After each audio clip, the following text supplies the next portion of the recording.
So, ito yung life or this is the routine. May ganitong condition, my son Primo was diagnosed with congenital rubella syndrome.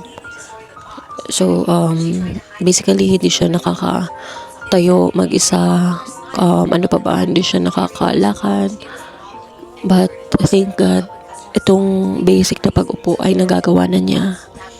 But then again, with some support, like itong may pillow, para kahit paano hindi masakit dito sa ano niya. At this one, i-recommend to, no, therapist niya, itong pillow na to.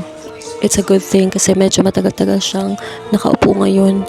Siguro mga, kanina pa siya nakaupo, like 30 minutes na. And steady lang siya, hindi siya natutumba. So, meron pa siyang enough energy. Paano ko nalalaman pag pagod na siya? Pag ayun, kusa na lang siyang natutumba.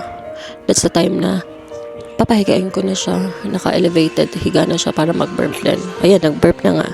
Good job! Good job! Medyo struggle ako magsalita habang nagvi-video, kaya i-voice over ko na lang to. I just realized, looking back sa journey ni Primo, dati baby pa siya, ngayon kuya na siya, and 5 years old na. Alam ko rin na may mga mommies na kagaya ko na naghahanap ng kaparehong kondisyon ng anak nila.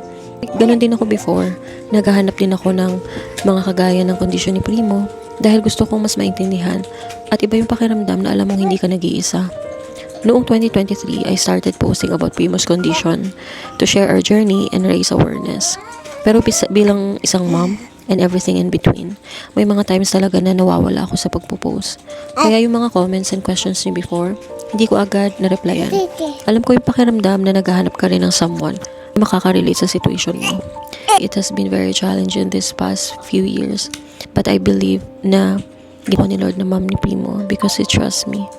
Every time I doubt, worry, or feel fear, pinapaalala ko sa sarili ko na magtiwala ka lang sa Kanya.